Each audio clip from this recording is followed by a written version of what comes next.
সমীৰ তাঁতীলৈ সাহিত্য অকাডেমী বঁটা যুদ্ধভূমিৰ কবিতাৰ স্ৰষ্টালৈ অকাডেমী বঁটা বুধবাৰে সাহিত্য অকাডেমীয়ে 2024 বৰ্ষৰ বঁটা ঘোষণা কৰি এই কথা সদৰি কৰিলে ফৰিংবোৰে বাতৰ কথা জানে কাব্য গ্ৰন্থৰ বাবে তাঁতীলৈ অকাডেমী বঁটা কবিতাৰে অসমীয়া জগতক চহকী কৰা কবি তাঁতীয়ে সাহিত্য অকাডেমী বঁটা ঘোষণা কৰাত নিউজ 18ক এনেদৰে ক'লে বছৰেকৰ শেষত আৰু নতুন বছৰৰ আৰম্ভণিত এই যে দুটা বছৰৰ আলি দুমুজত যে এই খবৰটো আজি আহিল এই খবৰটোৰ কাৰণে আপোনালোক আটাইলৈকে বিশেষ অসমৰ আপাম জনসাধাৰণক মই অশেষ ধন্যবাদ আৰু কৃতজ্ঞতা জ্ঞাপন কৰিছোঁ 1979 চনত সাপ্তাহিক নাগৰিক কাকতত প্ৰকাশ পাইছিল সমীৰ তাঁতীৰ প্ৰথমটো কবিতা তাৰ পাছৰে পৰা নিজৰ কাব্যধাৰাৰে অসমীয়া কাব্য সাহিত্যক এক সুকীয়া স্থানলৈ লৈ যোৱাৰ ক্ষেত্ৰত কবি তাঁতীৰ ভূমিকা অনন্য 1955 চনৰ 6 ফেব্ৰুৱাৰীত গোলাঘাটৰ বিহৰা চাহ বাগিচাত জন্ম লাভ কৰা সমীৰ তাঁতীৰ উল্লেখযোগ্য কাব্য গ্ৰন্থসমূহ হ'ল যুদ্ধভূমিৰ কবিতা কদম ফুলাৰ ৰাতি হুকাকুল উপত্যকা বিগলিত প্ৰাৰ্থনা বিষাদ সংগীত সেউজীয়া উৎসৱ লগ পাম কৰবাত এদিন সময় শব্দ সপোন আদি কবিতা গ্ৰন্থৰে অসমীয়া কবিতা সাহিত্যৰ জগতক প্ৰসিদ্ধ কৰিছে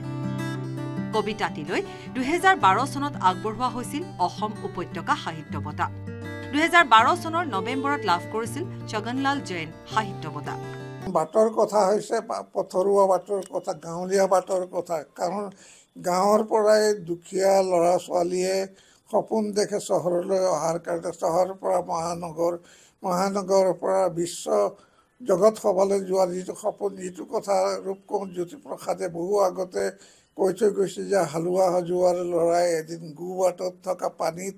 তৰাৰ সপোন দেখিব আৰু জগত সভালৈ যাব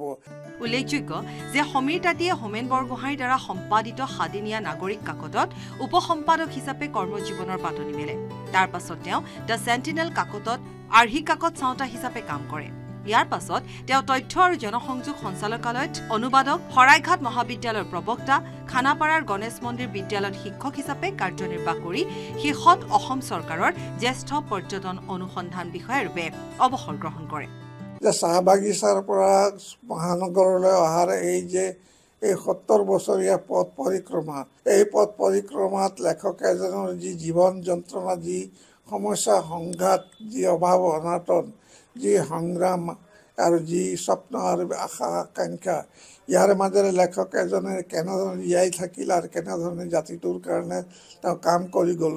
আজি ময়ে নহয় আন বিভিন্নজন লেখকে এই কামটোকেই কৰি আছে গতিকে মই আটাইকেইজন লেখকৰ হৈ আপোনালোক আটাইকে ধন্যবাদ আৰু কৃতজ্ঞতা জ্ঞাপন কৰিছোঁ